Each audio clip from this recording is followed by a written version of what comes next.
மஞ்சள். பொதுவா நல்ல காரியங்கள் ஸ்டார்ட் பண்றதுக்கு முன்னாடி இந்த மஞ்சள் எடுத்து வச்சு தான் ஸ்டார்ட் பண்ணுவாங்க. நம்ம வீட்டில் கூட நம்ம அம்மா அக்கா தங்கைகள் நமக்காக நாம நல்லா இருக்கணும்ன்றதுக்காக மஞ்சள் புடவை கட்டிக்கிட்டு தான் வேண்டிக்குவாங்க. அப்படி அந்த மஞ்சள்னாலே ஒரு தனி வைப்பு தாங்க. நம்ம கொடியில கூட அந்த வைப்ரண்டான அந்த எனர்ஜெட்டிக்கான அந்த மஞ்சள் இருக்குமே, அந்த மாதிரி மங்களகரமான மஞ்சள் விளையிற பூமி தான் இந்த ஈரோடு பூமி. இங்க வந்து மஞ்சளை பத்தி பேசாம வேற எங்க போய் பேசுறது? அது மட்டும் இல்ல, இங்க ஒரு மகத்தான ஒரு மனிதரை பத்தி நம்ம பேசி ஆகணும். இந்த ஈரோடு மண் விவசாயத்துக்கும் பேர் போன மண். இங்க நடக்கிற அந்த விவசாயத்துக்கு மிக முக்கியமான ஒரு கவசமா இருக்கிறது என்ன தெரியுமா? காலிங்கராயன் அணை, காலிங்கராயன் கால்வாய். காலிங்கராயன் அணை கட்டினதுலையும் கால்வாய் வெட்டினதுலையும் உயிரான உணர்வு பூர்வமான நிறைய விஷயங்கள் இருக்குது. அப்படி அந்த ப்ராசஸ்ல அவர் அந்த அணை கட்டும் போதும் கால்வாய் வெட்டும் போதும் ரொம்ப சோர்வடைஞ்சிட்டாராம். அப்ப அவங்க அம்மா அதை பார்த்துட்டு சொன்னாங்களாம், மகனே காளிங்கா, தயிர் வித்த காசு தாழ்வாரம் வரைக்கும் இருக்குது, மோர் வித்த காசு முகுட வரைக்கும் இருக்குது, அதை எடுத்துக்கிட்டு போய் அணைய கட்டியா கால்வாய வெட்டியான்னு சொல்லி தைரியம் கொடுத்தாங்களாம். பெத்த அம்மா கொடுக்கிற அந்த தைரியம் இருக்கு பாருங்க, அதை தாண்டி வேற எதுவுமே கிடையாதுங்க. ஒரு மனுஷனால எதையும் சாதிச்சு காட்ட முடியும். அப்படி ஒரு தைரியத்தை தான் இப்ப நீங்க என்னுடைய அம்மா அக்கா தங்கைகள் நண்பா நண்பிகள் தோழர்கள் எல்லாரும் எனக்கு கொடுத்திருக்கிறீங்க. அதே தைரியத்தை, அதே துணையா என் கூட நிக்கிறீங்க. இதை எப்படி நம்ம பிரிச்சு விடலாம்? இதை எப்படி நம்ம கெடுக்கலாம்? என்னெல்லாம் அவதூறுகள் நம்ம விஜய் மேல சொல்லி மக்களை நம்ப வைக்கலாம்? என்னெல்லாம் சூழ்ச்சிகள் நம்ம விஜய் மேல பண்ணி மக்களை நம்ப வைக்கலாம்? இப்படி சூழ்ச்சிகளை மட்டுமே நம்பி பொழப்ப நடத்துற சில சூழ்ச்சிக்கார கூட்டங்கள் இதை தொடர்ந்து செஞ்சுக்கிட்டு தான் இருக்கு. ஆனா அவங்களுக்கு தெரியாது, இது இன்னைக்கு நேத்து வந்த உறவு இல்ல. கிட்டத்தட்ட 30-33 வருஷத்துக்கு மேல இருக்கிற உறவு. ஏன் நான் சினிமாக்கு வந்தப்போ எனக்கு வயசு 10, அப்பல இருந்தே இந்த உறவு ஸ்டார்ட் ஆகி போயிட்டு இருக்கேன்னு அவங்களுக்கு தெரியாம போச்சு. அதனால என்ன பண்ணாலும், நீங்க என்ன ட்ரை பண்ணாலும், எல்லாத்தையும் விட்டுட்டு மக்களுக்காக வந்திருக்கிற இந்த விஜய மக்கள் ஒரு நாளும் கைவிட மாட்டாங்க. மக்கள் கூடவே நிக்கிறாங்க, கூடவே நிப்பாங்கன்னு அவங்களுக்கு தெரியாம போச்சு. என்னப்பா நிப்பீங்கல்ல? உங்களை நம்பிதாப்பா வந்திருக்கிறேன். அதான் இந்த சத்தம் தாங்க வாழ்நாள் பூரா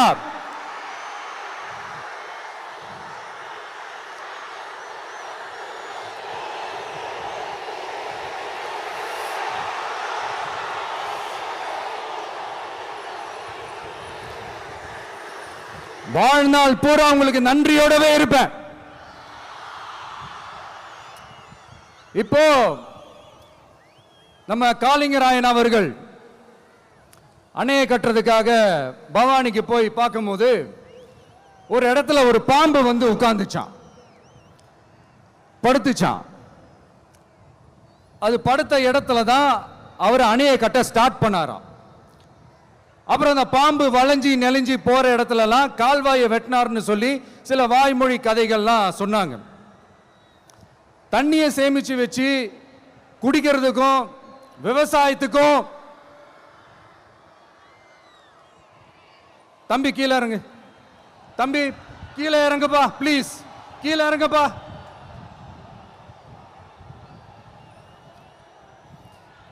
ஓகே, தேங்க்யூ தேங்க்யூ. கீழே இறங்குங்க, கீழே இறங்குப்பா. நீ இறங்கினாதான் முத்தம் கொடுப்பேன்.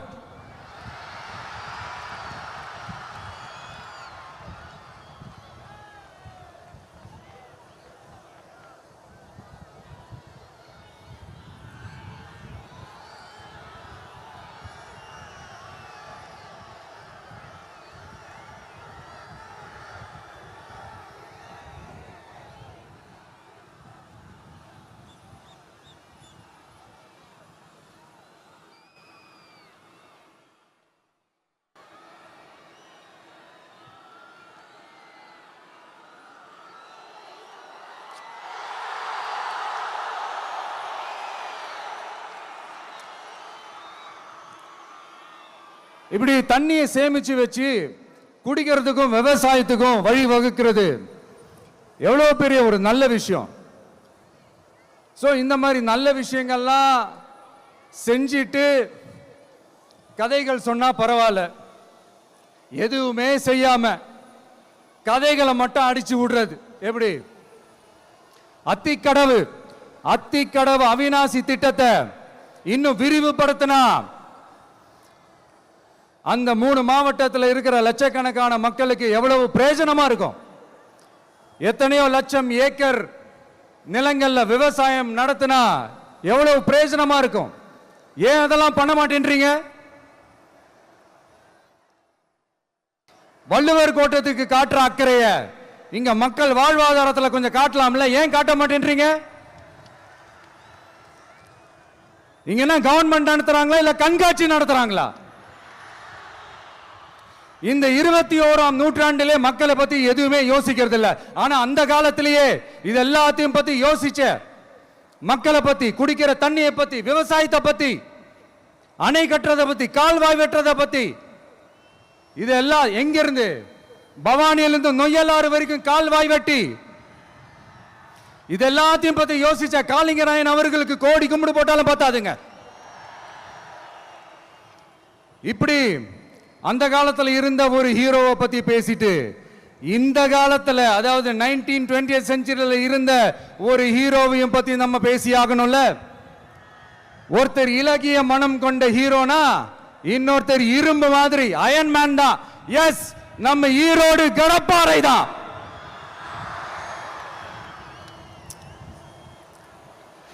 ஒட்டுமொத்த தமிழ்நாட்டையே திருப்பி போட்ட சீர்திருத்த நெம்புகோல். ஈரோடு மாவட்டத்தில் பிறந்த அவர்தான் இந்தியாவுக்கே இடஒதுக்கீடு சம்பந்தமான அரசியல் சட்டத்தை திருத்தறதுக்காக போராட்டம் நடத்தினவர் யாரு? நம்ம தந்தை பெரியாரு. 100 வருஷத்துக்கு முன்னாடியே வகுப்பு வாரி பிரதிநிதித்துவம் வேணும்னு கேட்டவர். அன்னைக்கும் சரி இன்னைக்கும் சரி ஒரு ஆச்சரியத்தோட பார்க்கக்கூடிய ஒரு மனிதர், நம்மளுடைய கொள்கை தலைவர். அப்ப அண்ணாவும் எம்ஜிஆரும் யாரு? பெரியார் அவர்கள் கிட்ட இருந்து எங்களுக்கு தேவையான கொள்கைகளை எடுத்துக்கிட்டோம்.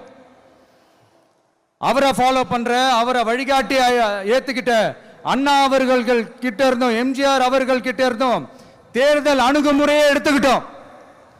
அண்ணாவும் எம்ஜிஆரும் தமிழ்நாட்டோட சொத்து.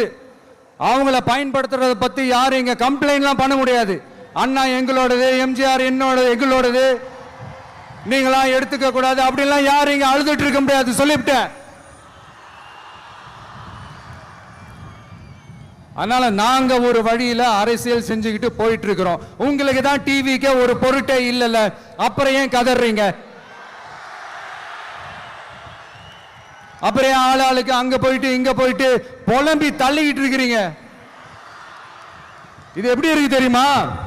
எனக்கு பயம் இல்ல, எனக்கு பயம் இல்ல. அப்படின்னு சத்தமா சவுண்ட் விட்டுக்கிட்டே சத்தமா பாட்டு பாடிக்கிட்டே இந்த நடுங்கிக்கிட்டே சின்ன பசங்க நடந்து போவாங்க. அந்த மாதிரி இருக்கு. முதல்ல மண்டையில இருக்கிற கொண்டைய மறைங்க சார்.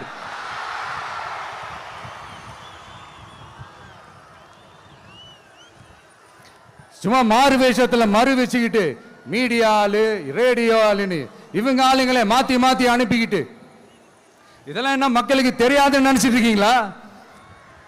மக்கள் எல்லாத்தையும் உன்னிப்பா கவனிச்சிட்டு இருக்காங்க. அதனாலதான் சொல்றேன், உங்களுக்கு நீங்க கொள்ளையடிச்சு வச்சிருக்கிற காசு தான் துணை. ஆனா எனக்கு என் மேல எல்லையில்லா பாசம் வச்சிருக்கிற இந்த மாசு தான் துணை.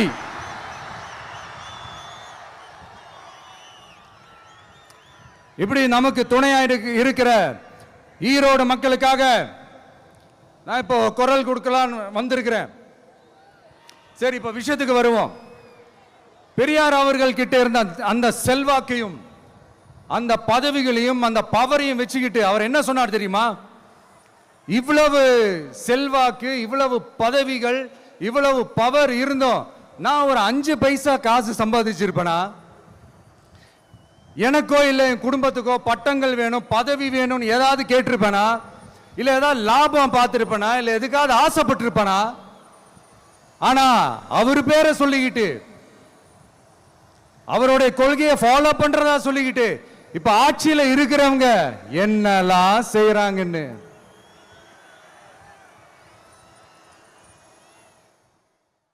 அதனாலதான் சொல்றோம், பெரியார் பேரை சொல்லிக்கிட்டு தயவு செஞ்சு கொள்ளையடிக்காதீங்கயா, தயவு செஞ்சு கொள்ளையடிக்காதீங்க. அவரு பேரை சொல்லிக்கிட்டு பெரியார் பேரை சொல்லி கொள்ளையடிக்கிற இவங்க தான் நம்மளுடைய அரசியல் எதிரி.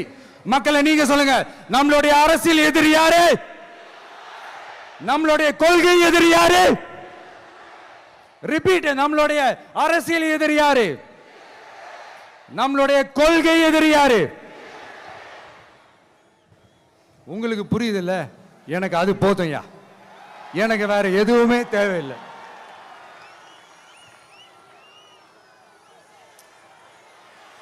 அதனாலதான் உங்களுக்கு நம்மளை பத்தி நம்ம அரசியலோட நீங்க எல்லாரும் என்னோட அரசியலோட கனெக்டடா இருக்கீங்கன்றது ரொம்ப தெளிவா தெரியுது. அதனால எனக்கு அது போதும்.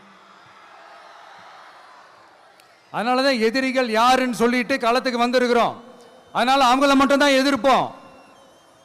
அதுவும் அந்த எதிரிகள் யாரு இப்போ இங்க 2026 சட்டமன்ற தேர்தலில் களத்தில் இருக்கிறாங்களோ அவங்கள மட்டும் தான் எதிர்ப்போம். சும்மா களத்திலே இல்லாதவங்களையும் களத்துக்கும் அவங்களுக்கும் சம்பந்தமே இல்லாதவங்களையும் எதிர்க்கிற ஐடியாலாம் இல்ல பாஸ். நீங்க கேட்கிறீங்கன்றதுக்காக எதிர்த்துட்டு இருக்க முடியாது பாஸ். எங்களுக்கு நிறைய வேலை இருக்குது.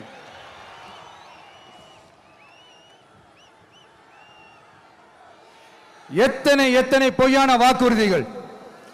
வந்த உடனே நீட்டை ரத்து செய்வோம், கல்வி கடனை ரத்து செய்வோம், கேஸ் சிலிண்டருக்கு மானியமா 100 ரூபாய் தருவோம், என்னெல்லாம் அடிச்சு விட்டுட்டு இன்னி வரைக்கும் கேட்கிறேன், இதெல்லாம் சொன்னாங்களே செஞ்சாங்களா? இவங்க எப்பவுமே இப்படிதான், சொல்றது ஒண்ணு செய்யறது ஒண்ணு. திமுகவும் பிரச்சனைகளும் ஃபெவிகால் போட்டு ஓட்டின ஃப்ரெண்ட்ஸ் மாதிரி ஒன்னில இருந்து ஒன்ன பிரிக்கவே முடியாது.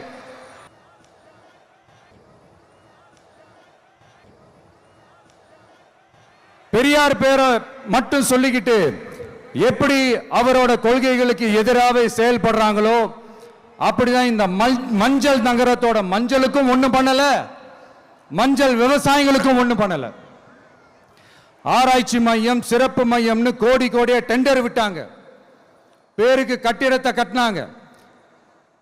ஆனா உலகமே போட்டி போட்டு வாங்குற மஞ்சளை மதிப்பு கூட்டி விற்பனை செய்ய, அதாவது அதோட வேல்யூ இன்க்ரீஸ் பண்ணி நம்ம விவசாயிகளுக்கும் இந்த மாவட்ட மக்களுக்கும் நன்மை செய்ய இது வரைக்கும் என்ன செஞ்சிருக்காங்கன்னு யோசிச்சு பார்த்தா ஒரு பெரிய ஜீரோ தான். கரும்பு நெல்லுக்கு அரசாங்கம் விலை பிக்ஸ் பண்றாங்க, அதையும் ஒழுங்கா பண்றதில்ல, ஒவ்வொரு முறையும் பிரச்சனை. அங்க நெல் கொள்முதல் செய்யறதுல ஊழல். சரி, நாம கஷ்டப்பட்டு விளைய வச்சது வீணா போக கூடாதுன்னு நினைச்சு நம்ம விவசாயிகள் கேட்கிற லஞ்சத்தை கொடுத்தாலும் அதுக்கப்புறம் கூட அந்த கொள்முதல் ஒழுங்கா நடக்கிறது இல்லை. அதையும் தாண்டி ஏதோ ஒரு விலை விவசாயிகளுக்கு கிடைக்குது. அப்படிலாம் இல்லாம ஒழுங்கா நேர்மையா நம்ம மஞ்சளுக்கும் நியாயமான விலை பிக்ஸ் பண்ணி தரமான விதைகளை கொடுத்தா என்ன குறைஞ்சா போயிடுவாங்க? இதெல்லாம் யோசிக்கிறதுக்கு அவங்களுக்கு நேரமே இல்லை. 24x7 அவங்களோட யோசனை என்ன தெரியுமா? இந்த விஜயை எப்படி முடக்கலாம், அப்படிதான் அவங்களுடைய சிந்தனையே. 24x7. எத்தனையோ வருஷத்துக்கு முன்னாடி நம்ம காளிங்கராயர் நதிகளின் இணைப்புக்கு முன்னோடியா இருந்தார். பவானி ஆத்துல வர அதிகமான தண்ணீர் அணை கட்டி தேக்கி தண்ணீர் வறட்சியான பகுதிகளுக்கு அனுப்பினார். ஆனா இன்னைக்கு இவ்வளவு நவீன வசதிகள் இருந்தோம், இவ்வளவு சயின்ஸ் வளர்ச்சிகள் இருந்தோம், இவ்வளவு டெக்னாலஜி வளர்ச்சிகள் இருந்தோம், அவங்க வாக்குறுதியில் ஒன்று கொடுத்தாங்கல்ல, பவானி நொய்யலாறு அமராவதி 6 இணைப்பு திட்டத்துக்கு ஒரு துரும்ப கூட கிள்ளி போடல. வாக்குறுதி நம்பர் 103 சொன்னாங்களே, செஞ்சாங்களா? சரி, இதாவது ஒரு பெரிய ப்ராஜெக்ட் வைங்க. ஆறுகளை சுத்தப்படுத்த பல்லாயிரம் கோடி நிதி ஒதுக்குவோம், தமிழ்நாட்டில் உள்ள ஆறுகளை சுத்தப்படுத்துவோம்னு சொன்னாங்களே, செஞ்சாங்களா? ஆனா ஆத்து மணலை கொள்ளையடிக்கிறதுல மட்டும் வேலையை கரெக்டா செய்வாங்க. இதை நான் ஏன் திரும்ப திரும்ப சொல்றேன்னா, மக்களே நீங்க புரிஞ்சுக்கணும். கொஞ்சம் மசந்தா மற்ற மாவட்டங்கள்ல மணல் காணாம போன மாதிரி, மலைகள் காணாம போன மாதிரி, நம்ம மாவட்டத்தில் தனி வளத்தை கொடுத்த செம்மண்ணும் காணாம போறதுக்கு வாய்ப்பு இருக்கு மக்களே. நம்ம மண்ணுக்கும் நம்ம ஆத்துக்கும் நம்ம விவசாயிக்கும் தான் இந்த மோசமான நிலைமை. அதனால ஏதாவது தொழில் செஞ்சு பிழைக்கலாம்னு பார்த்தா அதுக்கும் எங்க விடுறாங்க? தொழில்னு பார்த்தா 30% நெசவாளர்களுக்கு கூலி பாக்கி. அரசாங்கம் நம்ம நெசவாளர்கள் கிட்ட இருந்து கொள்முதல் செய்த வேட்டி சேலைக்கான கூலியை கூட போராடித்தான் வாங்க வேண்டியதா இருக்குது. அது சலுகையோ உதவியோ நலத்திட்டமோ கிடைக்காது. நம்ம உழைப்புக்கான ஊதியம், நம்மளோட உரிமை, அதுக்கே போராட வேண்டிய நிலையில தான் இந்த அரசாங்கம் நம்மளை வச்சிருக்கு. நல்லா பார்த்துக்கங்க மக்களே, உரிமைக்கு குரல் கொடுத்தவங்க தான் இவங்க. சிறு குறு தொழில்கள் பீக் ஹவர்ஸ் சார்ஜ்னு கரண்ட்டுக்கு அநியாய விலை வச்சு அதையும் செய்ய விடாம நம்மளை முடக்கிடுறாங்க. அந்த பீக் ஹவர்ஸ் சார்ஜ் கொள்ளையால எத்தனை வருஷமா எவ்வளவு பேர் பாதிக்கப்படுறோம், எவ்வளவு தொழில்கள் பாதிக்கப்படுது. நாமளும் கத்துறோம், போராடுறோம், கோரிக்கை வைக்கிறோம். எதையாவது இவங்க கண்டுக்கிறாங்களா? கொஞ்சம் யோசிங்க. ஏன் கண்டுக்க மாட்டேன்றாங்கன்னு கொஞ்சம் யோசிங்க. அப்பதான் பிரைவேட்ல அதிக விலைக்கு கரண்ட் வாங்க முடியும், அதுக்கு டெண்டர் விட முடியும். அப்படி டெண்டர் விட்ட மேட்டர்ல எல்லாம் என்ன நடக்கும்னு உங்களுக்கும் தெரியும், எனக்கும் தெரியும், நம்ம எல்லாருக்குமே தெரியும். இந்த மாதிரி ஈரோடுல மட்டும் இல்ல, எந்த மாவட்டத்துக்கு போனாலும் பிரச்சனைகள் மேல பிரச்சனைகள் தான். அதையெல்லாம் தீக்கிறதுக்கு ஒரு சொல்யூஷன் கூட சொல்லாம இதுல வேற பெருமையா மாடல் அரசு மாடல் அரசுங்கிறது. இல்ல நான் கேட்கிறேன், கூச்சமா இல்ல? இதெல்லாம் கேட்டா அப்படியே நம்ம பக்கம் யூட்டர்ன் அடிச்சு வந்துருவாங்க. விஜய் என்ன அரசியல பேச மாட்டேன்றாரு, விஜய் என்ன சினிமா டயலாக் மாதிரி பேசுறாரு, விஜய் என்ன பஞ்ச் டயலாக் பேசுறாரு, விஜய் என்ன 10 நிமிஷம் தான் பேசுறாரு, 9 நிமிஷம் தான் பேசுறாரு. நான் எத்தனை நிமிஷம் பேசினா உங்களுக்கு என்ன சார்? நான் எப்படி பேசினா உங்களுக்கு என்ன சார்? உள்ள விஷயம் என்னன்னு பாருங்க சார். ஒவ்வொரு மாவட்டத்துக்கும் போய் மக்கள் ஃபேஸ் பண்ற பிரச்சனைகளை எடுத்து பேசிட்டு இருக்கிறேன். பின்ன அது அரசியல் இல்லாம வேற எதுதான் அரசியல்? உங்களை மாதிரி தனிப்பட்ட முறையில தரக்குறைவா அசிங்கமா பேசுறதுதான் அரசியல்னா அந்த அரசியல் நமக்கு வராது. வராதுன்னா நல்லாவே வரும். உங்களை விட எனக்கு அது நல்லாவே வரும். வேணான்னு விட்டு வச்சிருக்கிறோம். அப்புறம் உங்களுக்கு நமக்கு என்ன வித்தியாசம்? காஞ்சிபுரத்தில் நாம பேசும்போது நம்ம ஆட்சிக்கு வந்த உடனே என்னெல்லாம் செய்ய போறோம்ன்றது சிலது சொன்னோம். அதையெல்லாம் தப்பா புரிஞ்சுக்கிட்டு இப்போ சொல்றேன், விளக்கமா சொல்றேன், நான் சலுகைகளுக்கு எதிரானவன் கிடையாது. மக்களுக்கான சலுகைகளை இலவசம்னு சொல்லி அசிங்கப்படுத்துறதுல எனக்கு உடன்பாடு கிடையாது. அப்படியே செஞ்சிட்டாலும் ஓசில போறேன்னு சொல்லி அசிங்கப்படுத்துறீங்க. என்ன கேட்கறதுக்கு ஆள் இல்லைன்னு நினைச்சீங்களா? மக்களுக்கு ஒண்ணுன்னா இந்த விஜய் வந்து நிப்பா, இந்த விஜய் வந்து கேள்வி கேட்பா. இந்த விஜய் எப்பவுமே மக்கள் பக்கம் தான், அதே மாதிரி மக்களும் என் பக்கம் தான். என் மக்கள் மானத்தோட மரியாதையோட கௌரவத்தோட வாழணும். என் மக்கள் யாருக்கும் கீழே கிடையாது. அப்படி அவங்க கௌரவத்தோட வாழணும்னா அவங்களுக்கான வாழ்க்கை தரம் உயரணும். வாழ்க்கை தரம் உயரணும்னா அவங்களோட வாழ்வாதாரம் உயரணும். வாழ்வாதாரம் உயர்ந்தாதான் பொருளாதாரம் உயரும். பொருளாதாரம் உயர்ந்தாதான் வசதி வாய்ப்புகள் உயரும்.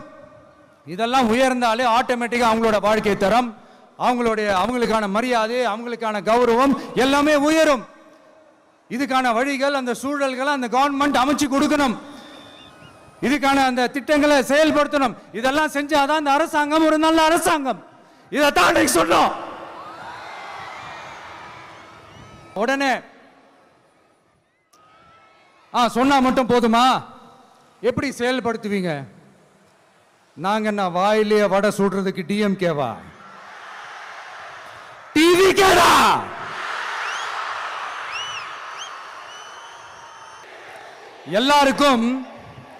எல்லாருக்கும் நிரந்தரமான ஒரு வீடு இருக்கணும்னு சொன்னோம். உடனே எங்க ஆட்சியிலே நாங்க எல்லாரும் வீடு கட்டி கொடுத்துட்டோமே அப்படிங்கிறது இல்ல. நான் கேட்கிறேன், இங்க உங்களை தான் கேட்கிறேன், இங்க வாடகைக்கு இருக்கிறவங்களே இங்க யாரும் இல்லையா? எல்லாருக்கும் சொந்தமா வீடு கட்டி கொடுத்துட்டாங்களா? அடுத்து வீட்டில் இருக்கிற ஒவ்வொருத்தரும் மினிமம் டிகிரி படிச்சிருக்கணும் அப்படின்னு சொன்னோம். உடனே எங்க ஆட்சியிலே எல்லாரும் டிகிரி படிச்சு முடிச்சிட்டாங்களே அப்படிங்கிற மாதிரி சொல்றது அது உண்மைனா? ஸ்கூல் லெவல்லையே டிராப் அவுட்ஸ் அதிகமானது யாரோட ஆட்சியிலங்க?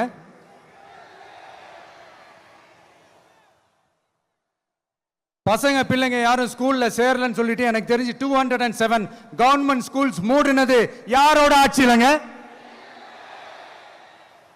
இதுல கல்வியில் சிறந்த தமிழ்நாடுன்னு டிராமா வேற. அடுத்து குடும்பத்தில் ஒருத்தருக்கு நிரந்தரமான வருமானம் வரணும், வேலை வாய்ப்பு கிடைக்கணும் அப்படின்னா நாங்க கொடுக்காத வருமானமா, நாங்க கொடுக்காத வேலையா அப்படிங்கிறது. எத்தனையோ லட்சம் காலி பணியிடங்கள் நிரப்புவோம்னு வாக்குறுதி கொடுத்துட்டு ஆட்சிக்கு வந்தீங்கல்ல, எத்தனை லட்சம் காலி பணியிடங்களை நிரப்புனீங்க? அட்லீஸ்ட் 1 லட்சம் காலி பணியிடங்களாவது நிரப்புனீங்களா? இதெல்லாம் சொல்லிட்டு மக்களை ஏமாத்துறது யாரோட ஆட்சியிலங்க? அடுத்து ரொம்ப முக்கியமா, பெண்களுக்கு பாதுகாப்பு இல்ல, சட்டம் ஒழுங்கு சரியா இல்லைன்னு சொன்னா தமிழ்நாட்டில் பெண்கள் பாதுகாப்பு தான் அதிகமா இருக்குதான். நீங்க சொல்லுங்க மக்களே, பெண்கள் பாதுகாப்பு இருக்கு? சட்டம் ஒழுங்கு சரியா இருக்கு? அவங்க சொல்றது உண்மையா? அவங்க சொல்றதை நீங்க ஏத்துக்கிறீங்களா? சத்தமா கேக்குதா சார்? இதுதான் ரியாலிட்டி, இதுதான் நிஜம். நம்மளுடைய ஆட்சியில சட்டம் ஒழுங்குல சமரசமே இருக்காது. அதனாலதான் இவ்வளவு ஸ்ட்ராங்கா சொல்றோம், தைரியமா இருங்க மக்களே. இந்த மாதிரி விஷயங்கள்லாம் நம்ம மக்கள் கிட்ட எடுத்து சொன்னா உடனே தப்பா திருச்சி பேசிக்கிட்டு அவதூறு பரப்பிக்கிட்டு. நான் கூட யோசிப்பேன், எம்ஜிஆர் அவர்களும் மேடம் ஜெயலலிதா மேடம் அவங்களும் ஒரே வார்த்தையில சொல்லி இந்த திமுகவை காலி பண்ணாங்கல்ல. நான் கூட யோசிப்பேன், ஏன் இவ்வளவு ஹார்ஷா பேசுறாங்க, ஏன் இவ்வளவு ஹார்ஷா அவங்கள திட்டுறாங்கன்னு யோசிச்சது உண்டு. இப்பதானே புரியுது. அவங்க 2 பேரும் சொன்னதை இப்ப நானும் ரிப்பீட் பண்றேன். திமுக ஒரு தீய சக்தி,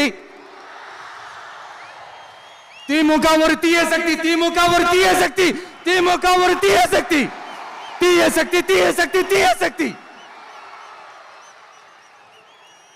என் நெஞ்சில் குடியிருக்கும் ஈரோடு மக்களே,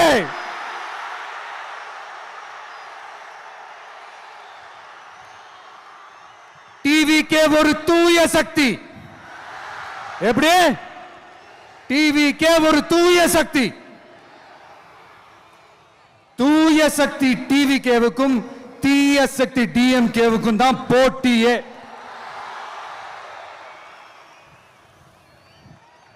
என்ன முடக்கலாம்னு நினைக்கிறீங்க, ஆனா இந்த சத்தத்தை ஒரு நாள் உங்களால முடக்க முடியாது. மக்கள் விரோத திமுக அரசை வீழ்த்த மக்கள் சக்தியான நம்மளால மட்டும்தான் முடியும். அண்ணன் செங்கோட்டையன் அண்ணன் அவர்கள் நம்ம கூட வந்து சேர்ந்தது நமக்கு ஒரு மிகப்பெரிய ஒரு பலம். அந்த மாதிரி செங்கோட்டையன் அண்ணன் அவர்கள் மாதிரி இன்னும் நிறைய பேர் வந்து சேர இருக்கிறாங்க. அவங்க எல்லாருக்குமே அந்த உரிய அங்கீகாரத்தை கொடுப்போம். அது மட்டும் இல்ல, அப்புறம் இன்னொரு விஷயம் சொல்ல மறந்துட்டேன். இப்போ ரீசண்டா ஒரு இடத்துல நம்ம சிஎம் சார் அவர்கள் பேசும்போது சொன்னாங்க, என் கேரக்டரையே புரிஞ்சுக்க மாட்டேங்கிறேன். இது சினிமா டயலாக் இல்லையா? நான் ஏதாவது பேசினா சினிமா டயலாகா? சார் பேசினா அது சினிமா டயலாக் இல்லையா? சிலப்பதிகாரத்திலிருந்து எடுத்ததா அந்த லைன். என் கேரக்டரையே புரிஞ்சுக்க மாட்டேன்றது. உங்களை எப்படி தான் சார் புரிஞ்சுக்கிறது? எந்தெந்த விஷயத்துலலாம் சார் உங்க கேரக்டர் நாங்கள் புரிஞ்சுக்கிறது? அதையும் நீங்களே சொல்லிட்டீங்கன்னா கொஞ்சம் நல்லா இருக்கும் சார். சட்டம் ஒழுங்குல நாடே சந்தி சிரிக்குது அதுலையா? பெண்கள் பாதுகாப்புல நாடே சந்தி சிரிக்குது அதுலையா? பொய் வாக்குறுதிகளா கொடுத்து ஏமாத்தி ஆட்சிக்கு வந்தீங்களே அதுலையா? எதுல தான் சார் உங்க கேரக்டர் நாங்க புரிஞ்சுக்கிறது? ஆனா ஒண்ணு, தமிழ்நாட்டில் ஆட்சி செய்யற நீங்களும் சரி, ஒன்றியத்தில் ஆட்சி செய்யறவங்களும் சரி, நீங்க ரெண்டு பேரும் முதல்ல என்னோட கேரக்டரை புரிஞ்சுக்கணும் சார். என்னோட கேரக்டர்னு சொன்னது நம்ம மக்களோட கேரக்டரை. 2026 சட்டமன்ற தேர்தலோட அந்த கேரக்டரே கொஞ்சம் வேற மாதிரி சார். அதை கொஞ்சம் தயவு செஞ்சு நீங்க புரிஞ்சுக்கணும் சார். புரிஞ்சுக்கலன்னா மக்களே உங்களுக்கு புரிய வைப்பாங்க சார். கான்பிடென்டா இருங்க சார், நல்லதே நடக்கும் சார். வெற்றி நிச்சயம் சார். மீண்டும் சந்திக்கும் வரை நன்றி, வணக்கங்க சார்.